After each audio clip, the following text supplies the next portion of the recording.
Hello everyone, this is H0 here back. I keep saying that it's H0 Hero here. um, the light out a little bit because of the brightness, darkness, whatever you want to call it. Um, this is the final season of the OC. And it was a big emotional ride. And if you watched it coming out, or if you're a personal fan who's seen it, you know exactly what I'm talking about. And if you see my perspective on it, of how what I technically definitely noticed is that what makes a very good story with good character development um, is how the characters change. I can't really remember what the language arts term of it is. I think it's like flat or static characters who change and characters who don't change. And with the next series review, I'm definitely going to get heavy into that a little bit, depending on what I pick up as I watch the show. And I'm gonna say what the title of that next series is as soon as I finish reviewing this one. Hopefully, I remember to. But this one is pretty much what I said, going back to, I think what I said in either the season one or season two review. It was probably season one, of how you know, even though it was about Ryan's story, but everyone else, it was more prepping for the future up to this point. And even though they had some moments where certain characters from the main character's past had showed up and rockied up things a little bit, but it really showed a reminiscence of how they did grow. Because 9 times out of 10, if your old ex-girlfriend came back in the picture, and depending on the moment that she steps in, you're probably going to take a chance to be with them too, or if you want to be their F buddy or whatnot.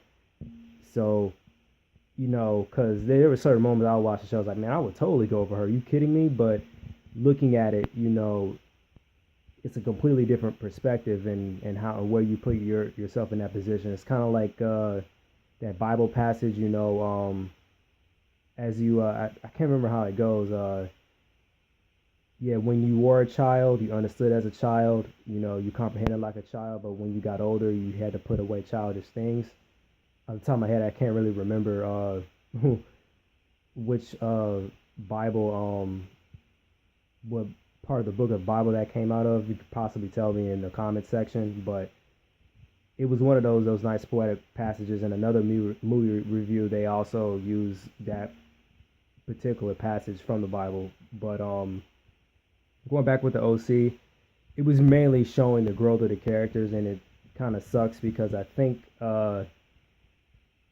throughout the whole series, season one and season two had the most ratings when it was on television, and it kind of got rocky around season three. I think what boosted it up just a tad bit more was the character of Marissa dying and keeping that mystery. And then, with every single one of these seasons, right around the finale, they had this one big major, conflict that goes on.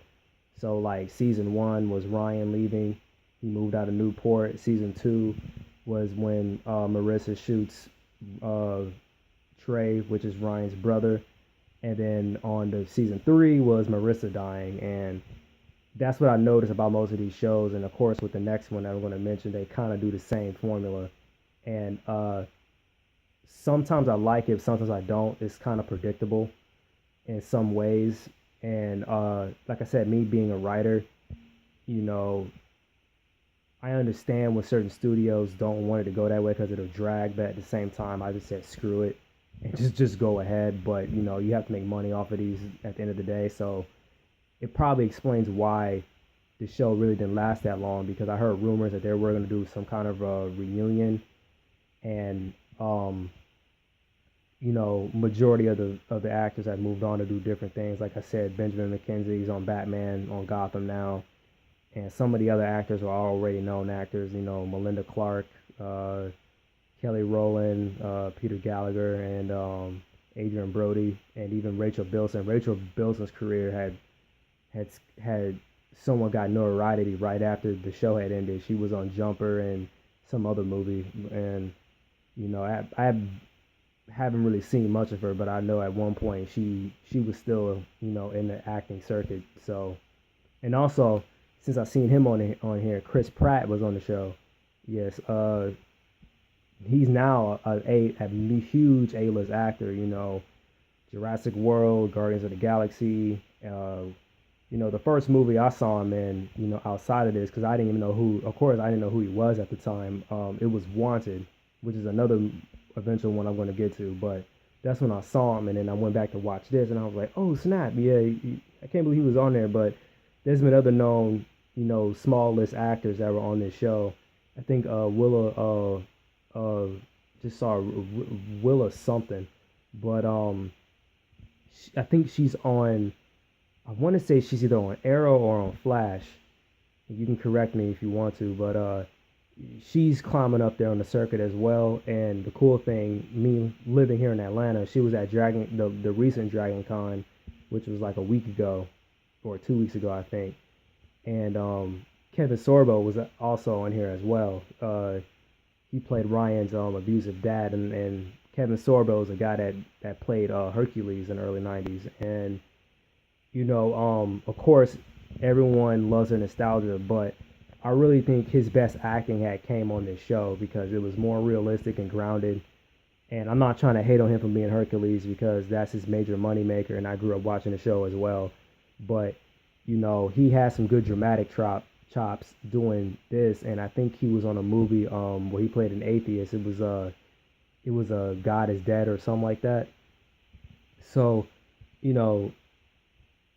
I really, like I said before, I really love actors that do something completely different to what we're not used to seeing them.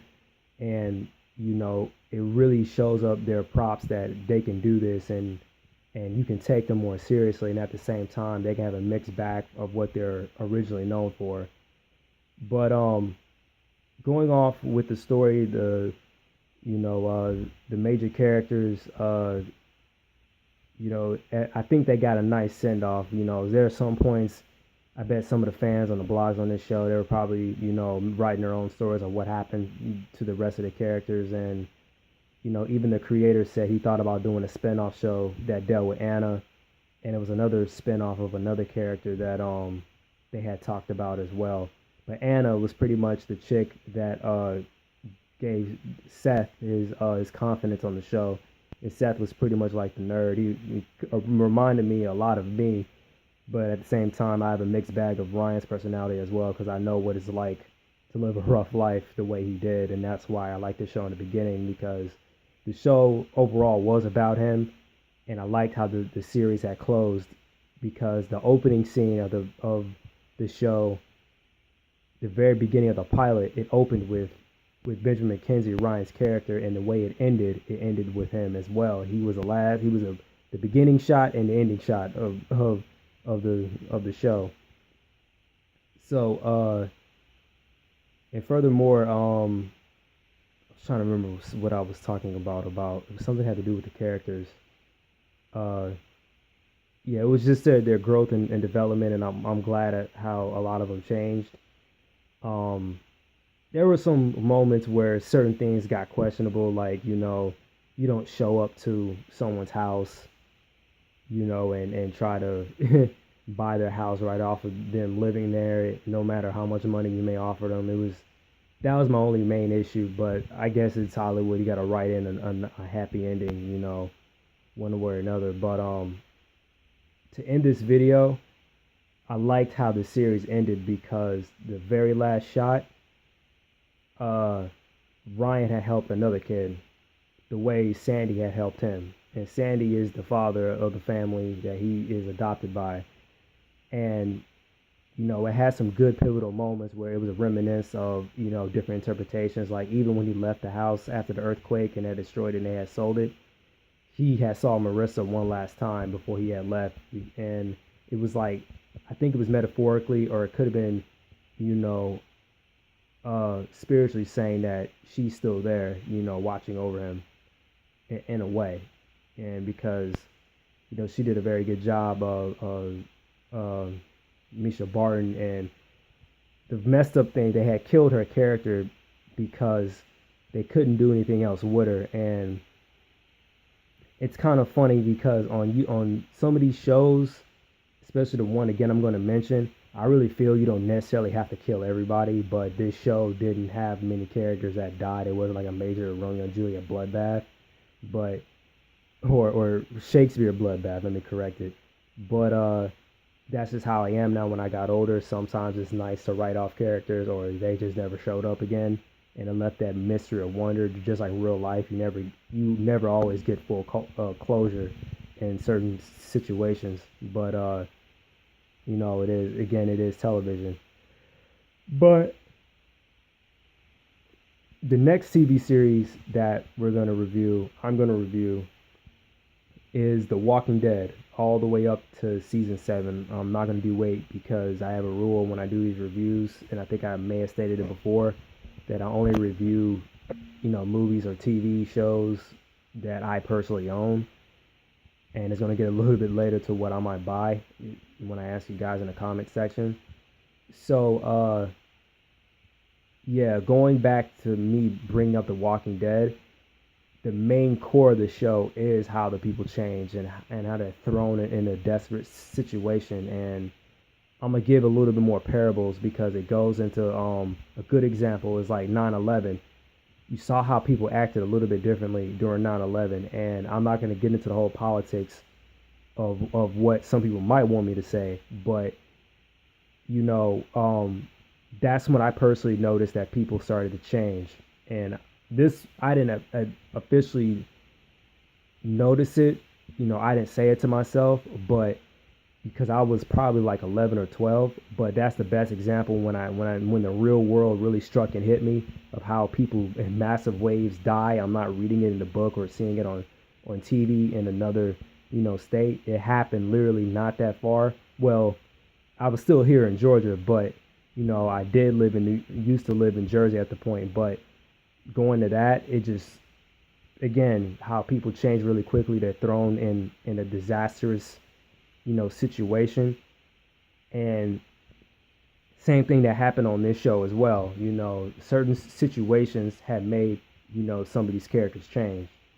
So that's pretty much the point I'm trying to make, not trying to drag it off. But yeah, that's what the next TV review series is going to be. And I really enjoyed watching this again because every time I rewatch something, depending on what it is, I get a new perspective because I have a better life point.